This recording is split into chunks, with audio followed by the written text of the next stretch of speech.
오늘 주시는 말씀 같이 보겠습니다. 그 복음 시리즈 28번째 시간, 복음 안에서 필요한 세 가지 인식, 이런 제목으로 말씀 전할 때에 창세기 6장 9절에서 12절 우리 함께 먼저 합독하겠습니다. 우리 같이 읽습니다. 이것이 노아의 족본이라. 노아는 의인이요 당대의 완전한 자라. 그는 하나님과 동행하였으며 세 아들을 낳았으니 셈과 함과 야벳이라. 그때에 온 땅이 하나님 앞에 부패하여 포악함이 땅에 가득한지라.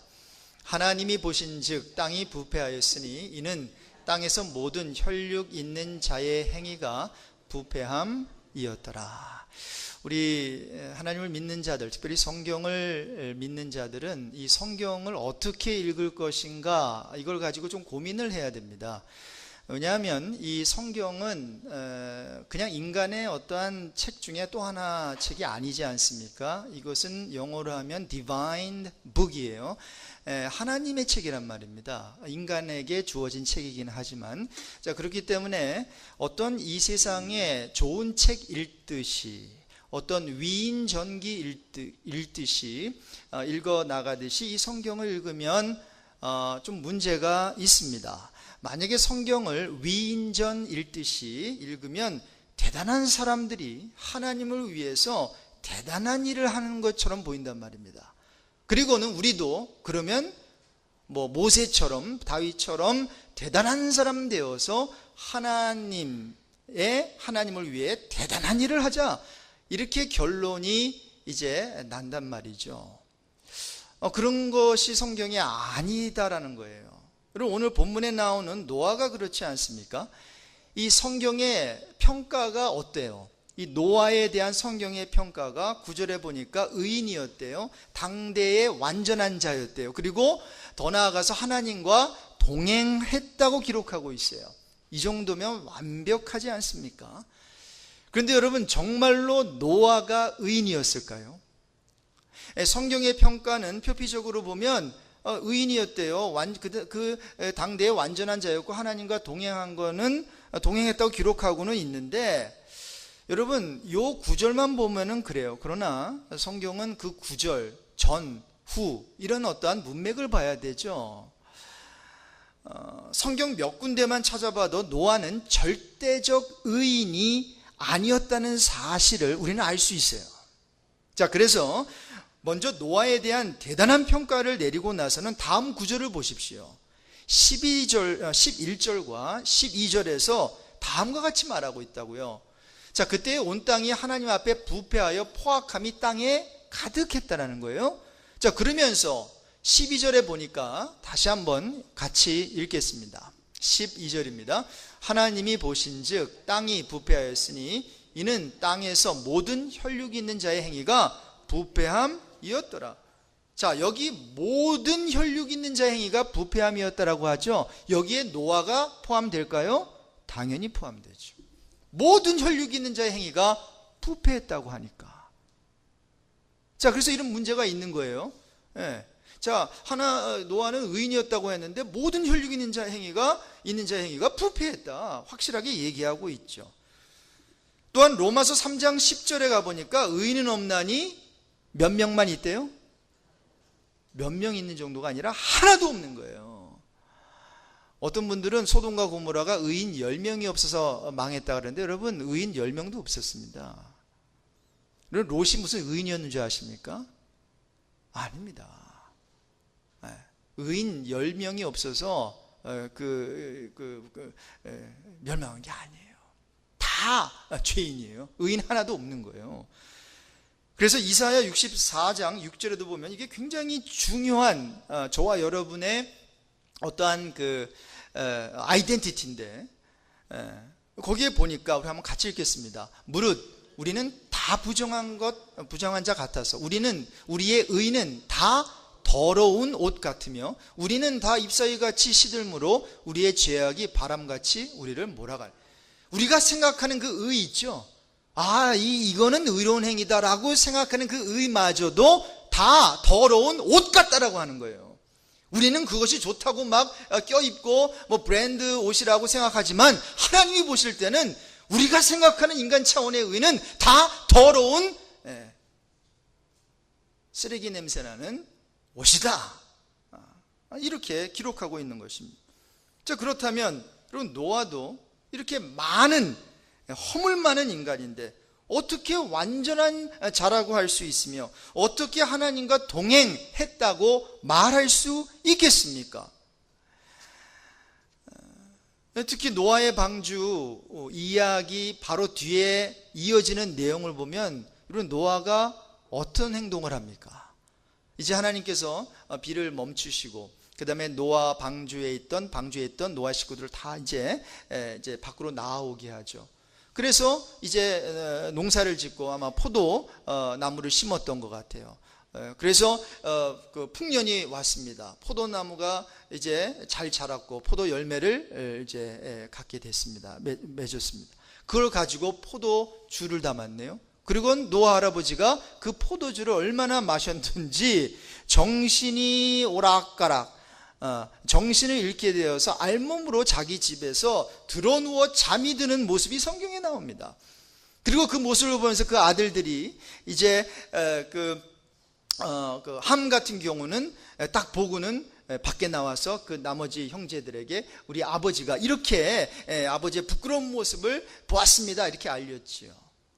그래서 이제 셈과 야벳은 그 아버지의 부끄러운 그 모습, 수치죠, 그 죄악이죠, 그것을 보지 않고 뒷걸음질 해가지고 그것을 덮어주는, 그들의 옷으로 그 아버지의 부끄러움을 가려주는 그 내용이 나옵니다.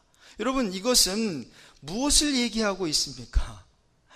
먼저 죄가 다시 발생했다는 거예요. 여러분, 생각해 보세요. 왜 하나님께서 이 홍수를 허락하셨나요? 너무 죄가 범람하기 때문에 홍수 심판은 죄를 없애기 위한 심판이었잖아요. 그런데 의인이었고 하나님께 은혜를 입었던 노아가 이제 홍수 사건이 끝나자마자 죄를 짓고 있는 모습이 다시 성경에 나오는 거예요. 죄를 모두 쓸어버렸는데 죄가 완전히 없어지지 않은 것입니다. 죄는 다시 발생했어요. 여러분, 이 같은 사실은 인간이 얼만큼 사악한 것인지를 분명히 말해주고 있는 거죠. 이 대홍수 사건, 노아의 대홍수 사건도 인간의 악한 성향을 어떻게 해요? 완전히 없애지 못했다라는 거예요. 그렇습니다. 사악한 인간을 그들의 행위대로 심판한다고 해서 악한 성향이 해결되지 못함을 보여주는 것입니다. 자, 그래서 여러분, 저와 여러분이 이러한 오늘 본문의 이러한 내용들을 읽을 때에 성경을 잘못 읽고 해석하고 적용하여 우리도 노아 할아버지처럼 같이 되어서 완전하게 살아야 된다, 죄를 짓지 말아야 한다, 주님과 함께 동행하기 위해서 정말 깨끗하고 착해야 한다는 그러한 엉뚱한 적용을 끄집어내면 안 된다라고 하는 거예요. 그것은 그저 표면적으로 겉으로만 성경을 읽어내는 것이고, 그런 어떠한 해석은 굉장히 가난한 해석이란 말입니다. 그러한 어떠한 적용은 인본주의적인 적용이에요. 이 사람이 이렇게 훌륭하게 했으니까 우리도 그 사람처럼 되잔 말이죠. 여러분, 이것은 개혁주의 어떠한 신학의 입장에서 성경을 해석해내는 해석이 아니에요. 자, 그래서 그러면 어떻게 이것을 해석해내야 되는가? 그러면 성경을 자세히 보면 결단코 노아는 스스로 의로워서 하나님과 동행하고 그리고 완전한 자가 아니었음을 알 수 있어요. 바로 오늘 본문 바로 전 부분인 창세기 6장 8절이 그것에 대해서 이제 이렇게 설명해 주고 있는 거예요. 한번 같이 읽어볼까요? 그러나 노아는 여호와께 은혜를 입었더라. 무슨 말입니까? 노아가 정말 의인이었고 정말 당대의 완전한 자였고 정말로 하나님과 동행했다면 그것은 하나님의 은혜로 그렇게 되었다 라는 것을 입증해 주고 있는 것입니다. 왜냐하면 여러분 보십시오. 만일 죄를 하나도 짓지 않고 계명을 그대로 어김없이 지켜서 깨끗하게 사는 자라야 의인이 되고 하나님과 동행할 수 있고, 그리고 완전한 자가 된다면 이 세상에 그렇게 할 사람이 얼마나 되겠어요? 아무도 없습니다. 그렇게 할 사람 아무도 없습니다. 하나님의 은혜로만 이 노아 할아버지는 의인이라 어떻게 해요? 칭함을 받았다라는 거예요. 하나님께서 의인으로 쳐주셨다라는 거예요. 자, 그래서 여러분, 노아가 완전해서가 아니라, 노아가 의인이라서가 아니라 하나님의 은혜를 입어서 그는 하나님의 은혜를, 하나님의 자비를 추구했다라는 거예요. 그래서 성경은 그러한 자를 가리켜서 의인이다 말해주고 있는 것이죠. 자, 그래서 이런 점을 우리는 절대로 잊어서는 안 된다라고 하는 거죠. 내가 하나님 앞에 착한 행실을 해서, 그리고 뭐 하나님의 계명을 잘 지켜가지고, 그래서 하나님께서는 나를 사랑해 주시고 나에게 뭐 상을 주시고 이렇게 하는 분이 아니라, 여러분, 탕자의 비유를 통해서도 우리가 알 수 있듯이 탕자가 한 것은 하나밖에 없죠. 그가 뭐 했습니까? 방황한 것밖에 없어요.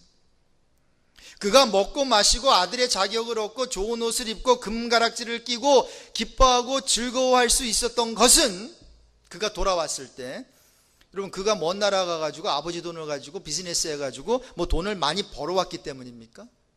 아버지의 뜻을 저버리지 아니하고 정말 잘했기 때문입니까? 기특한 아들이 되어서 그 아버지가 그러한 파티를, 어마어마한 거대한 파티를 열어준 것입니까? 아닙니다. 그는 거지로 돌아왔단 말입니다. 그는 방황하다가 아버지의 유산, 넘겨받은 유산을 다 낭비하고 돌아왔어요. 그렇지만 아버지께서 그에게 은혜를 베풀어서 죄를 짓지 않은 사람과 동일한 혜택을 그에게 부여했다는 사실이에요. 그리고 그 점이 그 첫째 아들에게는 마음에 안 들었던 거예요. 아니, 이렇게 파티를 열려면, 이러한 어떠한 혜택을 주려면 착한 사람에게 줘야지, 아버지 떠나지 아니하고 아버지 말씀 잘 들은 나에게 먼저 그걸 해줘야지, 왜 저렇게 방황하다가 돈 다 허비하고 아버지 속색이든 왜 저 동생에게, 둘째 아들에게 그렇게 하시냐는 거예요. 근데 하나님은 그렇게 하신다는 거예요. 그게 하나님의 은혜다라는 거예요. 예, 그렇습니다. 우리가 하나님 앞에 의인이 되고 완전한 자가 되며 하나님과 동행하려고 하면 죄를 짓지 않아야 되는 것이 아니고, 따라해 봅시다. 하나님의 은혜를 입어야 한다. 이런 굉장히 중요한 포인트입니다. 하나님의 은혜를 입어야 우리가 하나님 앞에 의인이 되고 완전한 자가 되고 하나님과 동행할 수 있는 것이지, 죄를 짓지 않았기 때문에 하나님과 동행한다고요? 그거 아니란 말입니다. 여기에 대해서 조금 더 나중에 설명을 해 드리겠습니다. 자, 그래서 여러분, 예수님 당시에도 예수님 앞에 나와서 은혜를 입었던 사람들을 가만히 보세요. 그 당시 사람들이 보기에 착하게 산 사람들이었나요? 아니에요. 다 엉망진창으로 산 사람들이에요. 그래서 내놓을 게 없는 사람이에요. 창기가 그렇고, 그 다음에 세리가 그렇고, 그 다음에 뭐 어떠한 병든 문둥병자가 그렇고 말이죠. 오히려 추하고 더럽고 가증한 세리, 죄인들, 이들이 나와서 은혜를 입지 않습니까? 그리고 오히려 나름대로 잘 살았다고 하는 바리새인과 서기관들은 주님의 그 은혜를 못 누려요. 자기 것만 챙기고 나오니까. 여러분, 일주일을 살면서 하나님 앞에 죄를 범하셨습니까? 그래서 나는 이제 죄를 짓지 않겠다고 혹시 다짐하셨습니까? 여러분, 우리가 죄를 짓고 살 때 나는 이제 죄를 짓지 않겠다고 다짐하지 않기를 바랍니다. 아니, 가끔은 그런 다짐도 하십시오. 하셔야 됩니다. 자, 그런데 그 같은 다짐이 얼마나 불완전한 다짐임을 깨닫게 되길 바랍니다. 여러분, 하나님께서는 우리가 주먹 불끈 쥐고 이제는 더 이상 내가 죄를 짓지 아니하리라, 그리고 나서 죄를 정말 안 지어서 하나님께서 박수 쳐주시는 분이 아니라는 거예요. 여러분, 베드로가 죽어도 주를 부인하지 않겠다며 다짐했던 것이 얼마나 헛된 것이었나를 베드로는 배웠어야 됩니다.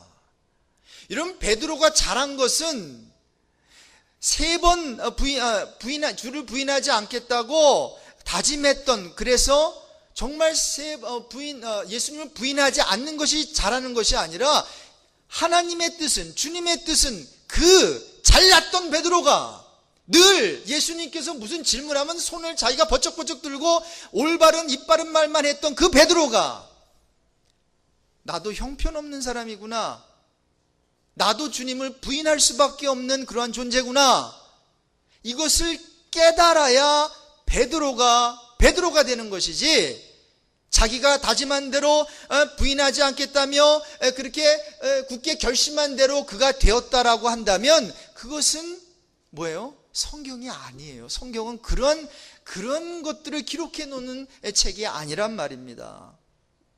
자, 그렇다면 저와 여러분 어떤 다짐을 해야 할까요? 어떤 고백을 해야 할까요? 나는 이제 죄를 짓지 않겠습니다, 이런 고백하기 이전에 따라해 봅시다. 나는 죄를 지을 수밖에 없구나. 나는 죄를 짓고야 마는 죄인 중에 괴수입니다라는 고백을 하시는 여러분 되시기를 바랍니다. 아무리 선을 행하려고 하는데 내 마음으로는 선을 행하려고 하지만 내가 잘 되지 않습니다. 이 고백을 하나님은, 우리 주님은 듣기를 원하시는 거예요. 하나님, 나는 진실하게 살고 싶습니다. 근데 잘 되지 않습니다. 나는 선보다 악을 좋아하고 진실보다 불의를 좋아하는 인간입니다. 이렇게 하나님께 고백하는 자가,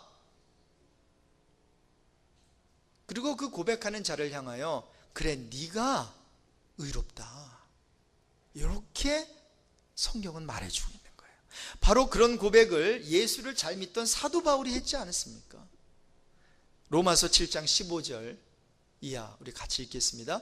내가 행하는 것을 내가 알지 못하노니 곧 내가 원하는 것은 행하지 아니하고 도리어 미워하는 것을 행함이라.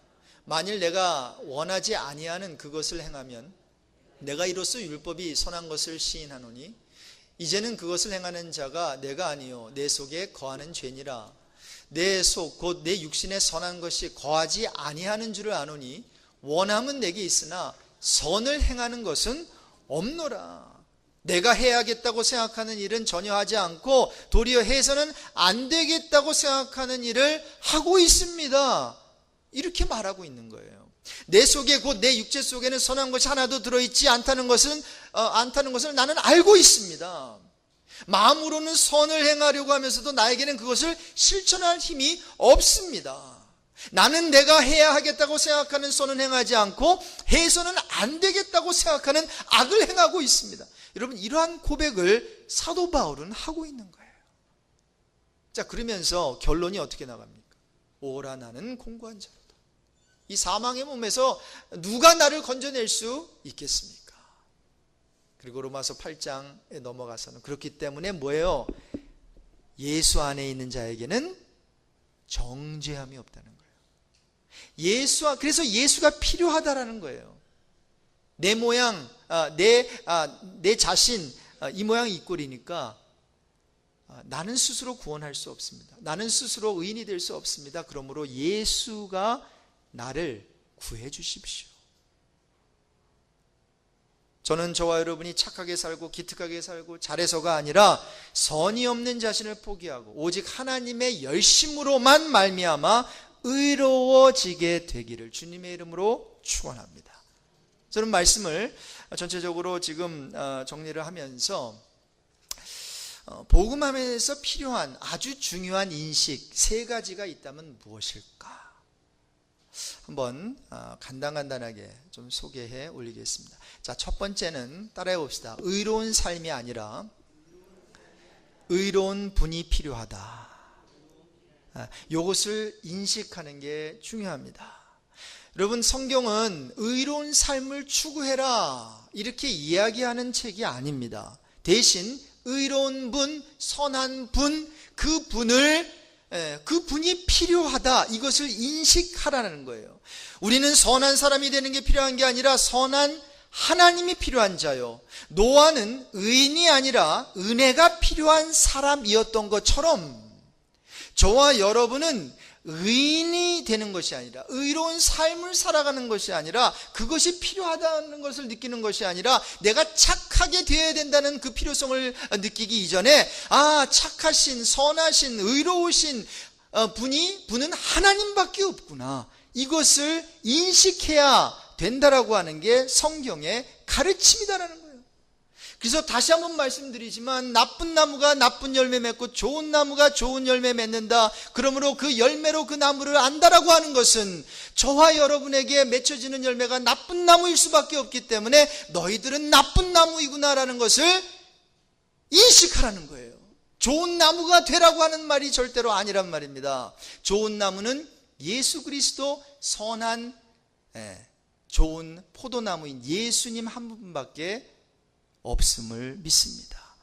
그래서 그 좋은 나무 예수밖에 없으니 그 예수라고 하는 나무에 딱 찰떡같이 달라붙어서 그 안에 거하면 너희들은 선한 열매를 너희들은 맺을 수 없으니까 예수가 맺게 해 주실 거야. 요게 기독교예요.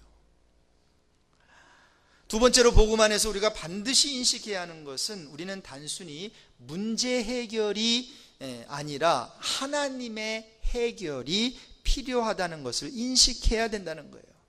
우리는 신앙생활 하면서 아마 크고 작은 문제가 참 많을 거예요. 그러면서 너무나 빨리 그 문제 해결을 찾습니다.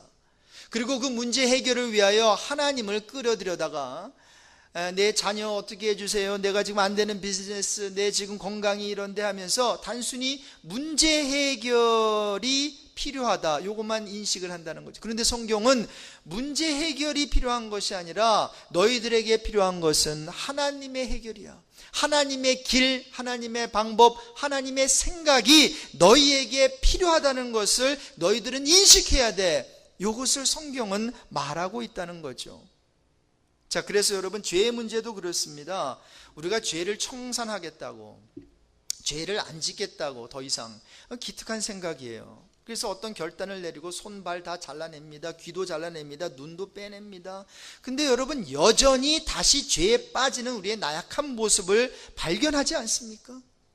아무리 죄를 안 지으려고 부단히 내 손이 죄를 지으면 손을 잘라내고, 발이 죄를 지으면 발을 잘라내도 여전히 우리는 죄를 지을 수밖에 없는, 죄에 다시 빠지는 나약한 인간이라는 거예요. 근데 하나님은, 그래, 맞아, 바로 그 모습을 너희는 발견해야 돼. 손발 다 잘라도 너희들은 여전히 죄를 짓지, 죄에 빠지지, 죄의 구렁텅이 속에 처박혀 있을 수밖에 없는 인간이지, 요것을 깨달으라는 거예요. 그러면서 이제 그리스도 앞에서 다른 거 하지 말고 내가 죽기를, 내가 부인되기를 기도하라는 거예요. 그래서 그리스도와 함께 십자가에 못 박혀 죽었나니, 갈라디아서 2장 20절입니다. 내가 죽어야 돼. 내가 뭔가 죄를 안 짓고, 내가 뭐 선한 일을 하고, 이런 것들은 표면적으로 되어지는 일이고, 정말 나에게 필요한 것은 뭔가, 내가 죽어야 중생할 수 있어요. 내가 죽어야 다시 태어날 수 있다는 거죠. 죽고자 하면 살고, 살려고 하면 죽는다. 어디서 많이 들어본 얘기죠. 이순신 장군이 배에 타면서 이렇게 했던 얘기예요. 저는 그 영화를 보면서 정말 예수님과, 이순신 장군이 예수님이었나 할 정도로 어찌 그렇게 멋있는 말만 골라서 해요, 그렇게. 근데 여러분, 그 죽고자 하면 살고, 살고자 하면 죽는다, 이게 병법에 나오는 얘기입니까? 이게 이순신 장군이 한 얘기입니까? 여러분, 아닙니다. 예수님이 하신 얘기예요. 예수님이 2000년 전에 마태복음 10장 39절에 이런 얘기를 하셨죠. 같이 읽습니다. 자기 목숨을 얻는 자는 잃을 것이요, 나를 위하여 자기 목숨을 잃는 자는 얻으리라. 여러분 기억하십시오. 문제 해결이 아니라 주의 뜻에 대한 나의 항복을 통해서 우리는 복음의 기쁨을 누릴 수 있단 말입니다. 나의 항복, 나의 내려놓음, 나의 부인. 저는 교회를 생활하면서 여러분 모르겠어요? 이런 교회 생활하면 할수록 옆에 있는 성도들에 대해서 저 성도 굉장히 대단하다라는 생각이 더 많아집니까? 아니면은 맨 처음에는 대단했는데 1년 지나고 2년 지나고 3년 지나니까 뭐 저래? 여러분 전자입니까? 후자입니까? 후자입니다. 이건 배우자도 마찬가지 아니에요? 처음에는 정말 저런 남자 없었는데 저런 여자 없었는데 1년 살고 3년 살고 10년 20년 살다 보니까 뭐예요? 저런 여자 많다라는 거예요. 그러면서 뭐예요? 저 사람도 그냥 인간이구나. 저 사람도 별 볼 일 없구나. 저 사람도 그저 부족한 사람이구나. 이거 발견하는 거 아니겠어요? 여러분 하나님께서는 저와 여러분이 이제 하나님의 자녀가 되고 교회 나오면서 그거 발견하라는 거예요. 너무 사람들을 대단한 사람으로 보지 말라는 거예요. 사람은 사랑할 대상이지 의지할 대상도 아니고 신뢰할 대상도 못 된다라고 하는 거예요. 사람은 너희들을 절망시킬 수밖에 없다라는 것을 하나님께서는 가르쳐 주시고 싶은 거예요.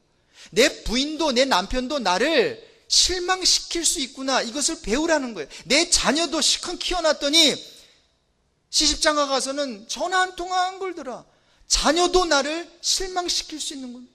그러면서 하나님께서 원하시는 것은 너의 필요는 나 하나님이 채워주는 거지, 내 남편도 내 아내도 내 자녀도 목사도 교회에 있는 어떤 다락방장도 채워줄 수 없어 라고 하는 것을 하나님께서는 저와 여러분에게 가르쳐 주시기를 원한다는 거죠. 그래서 여러분 인간에게 철저하게 실망해야 됩니다.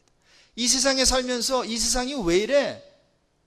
여러분 그런 얘기가 나와야지 맞습니다. 그래야 천국 바라봅니다. 그래야 하나님만 붙잡습니다.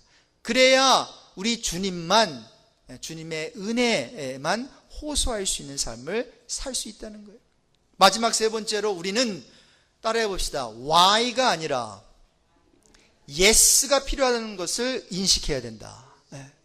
여러분 우리 하나님과 우리와의 관계에서 필요한 것은 why, 왜요가 아니라 네, yes, of course, 바로 성경적으로 말하면 아멘, 요게 필요하다는 거예요. 여러분 하나님과의 관계 속에서 왜라는 질문 한번 해보셨죠? 여러분 1000번, 10,000번 한다고 이해됩니까? 안 됩니다. 그런데 하나님과의 관계에서는 네, 아멘이 필요합니다. 그리고 네라고 답하는 순간 왜에 대한 답을 얻게 된다라고 하는 거예요. 하나님께서는 항상 왜라는 질문에 대해서는 입을 다무시지만 네라고 하는 질문에서 하나님의 어떤 인도하심을 받게 되면 그럼 왜에 대한 모든 그러한 답들을 네라고 답하는 순간 우리에게 답을 얻게 하시는 하나님이시라. 이러한 얘기를 사도 바울은 고린도후서 1장 18절에 하나님은 미쁘시니라 라고 하면서 우리가 너에게 한 말은 예 하고 아니라 함이 없노라 라고 하면서 20절에 이런 얘기를 합니다. 같이 읽습니다. 하나님의 약속은 얼마든지 그리스도 안에서 예가 되니 그런즉 그로 말미암아 우리가 아멘하여 하나님께 영광을 돌리게 되느니라. 그리스도 안에서 하나님의 특별히 약속을 붙들고 나갈 때 하나님의 명령과 하나님의 어떠한 가르침과 하나님의 모든 것들은 하나에서 열까지 다 예가 되고 예, 아멘함으로 하나님께 영광을 돌리게 된다는 거죠. 여러분 오늘부터 우리가 참 여러 가지 이렇게 삶을 살면서 뭐 부부와의 관계도 그렇고 자녀와의 관계, 또 교회에서 다락방장과의 관계에서 한번 예, 왜요가 아니라 네, yes, 이러한 어떠한 그 반응을 하면 어떨까요? 여러분 그런 반응을 하기 위해서는 자기 내려놓음이 있어야 되겠죠. 자기 내려놓음. 여러분, 순종이라고 하는 게 이번 한 주간 동안 제가 그 큐티 말씀 묵상하면서 새벽 설교를 준비하는 가운데, 야, 순종은 이거구나. 이 순종은 뭐 어떠한 하나님께서 뭐 첫 번째 뭐 훔치지 마, 두 번째 죽이지 마, 세 번째 뭐 서로 사랑하면서 살아, 이런 것을 체크업해 나가면서 그걸 하나하나 지켜 나간다는 게 아니라, 순종이라고 하는 참된 그 의미는, 그 자세는 그것이 아니라, 순종은 첫 번째는 기다림이고 두 번째는 물음이다라는 생각을 하게 됐습니다. 새벽기도 설교 준비를 하면서 그게 무슨 말인가 하면, 여러분, 순종이라고 하는 것은 하나님의 때를 기다리는 것이 순종이에요. 성경에 보면 하나님의 때를 기다리지 아니하고 자기가 선두쳐가지고 먼저 자기가 행해가지고 하나님의 일 망쳐놓는 그러한 일들을 많이 보지 않습니까? 아브라함이 이삭을 기다리지 않고 이스마엘을 낳는 사건도 그렇고, 그리고 바벨탑 쌓는 사건도 그렇고, 사울이 사무엘을 기다리지 않고 자기가 제멋대로 제사를 드리는 것도 그렇고 말이죠. 그리고 신약에 와서는 베드로가 예수님 붙잡으러 온 그러한 무리를 향해서 그 칼을, 단창을 들고는 그 말구의 길을 잘라버리는 그 사건도 그렇고, 뭡니까? 그리고 순종이라는 것은 하나님의 때를 기다리는 것이 순종인데, 기다리지 못하고 내가 먼저 뭐를 하겠다라고 하는 것, 요거는 불순종입니다. 그리고 또한 순종은 물음입니다. 하나님께 기도로 묻는 것, 이것이 순종이죠. 근데 여러분, 기다림과 물음은 자기 부인이 전제가 돼야 돼요. 나 없어짐, 내 방법 내려놓음, 이렇게 나라고 하는 자신이 부인되면서 하나님이 부각되는 게 기독교이다라는 거죠. 그럼 참된 신앙이 뭘까요? 그럼 내가 하는 게 아니라 하나님이 하시도록 비켜서는 것. 여러분, 요거를 우리가 해야 되는데 요거 못하죠. 그렇죠? 우리는 거꾸로 나갑니다. 하나님, 내가 할 테니까 잘 보세요. 그러면서 내가 자꾸만 뭐를 하려고 한단 말입니다. 여러분, 신앙생활은 내가 하는 게 아니라 하나님이 하시도록 비켜서는 거예요. 자신의 영광이 아니라 주의 영광을 취하도록 하는 게 신앙 아니겠습니까? 하나님의 일하심과 열심히 나를 구원하도록 하는 게 신앙이고, 하나님이 하셨습니다, 하고 계십니다, 그리고 앞으로 하실 것입니다, 이것을 확신하는 게 기독교 신앙입니다. 스스로 힘내가지고 우리 서로 뭔가를 해봅시다, 이것이 아니라 힘주시고 이 일을 되게 하시는 주를 바라보는 게 신앙이다라는 거죠. 망함과 안됨 가운데 우리가 실망하는 것이 아니라 주를 바라보는 게 신앙이란 말입니다. 그렇기 때문에 하나님께서는 안 되기도 하시고 망하기도 하시고, 그래서 그 가운데서 철저하게 주님만 바라보게 하신다는 겁니다. 하나님의 의를 떠나면 쓰레기 인생임을 아는 게 신앙이고, 나는 점점 작아지고 주님은 점점 커지는 거, 이거 신앙이에요. 우리에게 필요한 것은 바리새인의 또 하나의 그 의가 아니라 예수 그리스도의 의, 요거 하나면 충분하다는 것을 아는 게 신앙이란 말입니다. 여러분, 이러한 신앙생활 하고 계십니까? 오늘 제가 목회 칼럼을 썼는데, 그리고 칼콤 그 매거진에 이번 달에 이제 짝수달이니까 제가 글이 짝수달마다 이제 올라가는데, 여러분 그것도 한번 참고해 보시면서 이 참된 신앙이라고 하는 게, 기독교 신앙이라고 하는 게 무엇인가, 다시 한번 우리가 이런 것들을 다져나갔으면 좋겠어요. 이 같은 복음적인 신앙을 저와 여러분이 우리 주님이 오시는 그날까지 소유하게 되길 우리 좋으신 주님의 이름으로 축원합니다.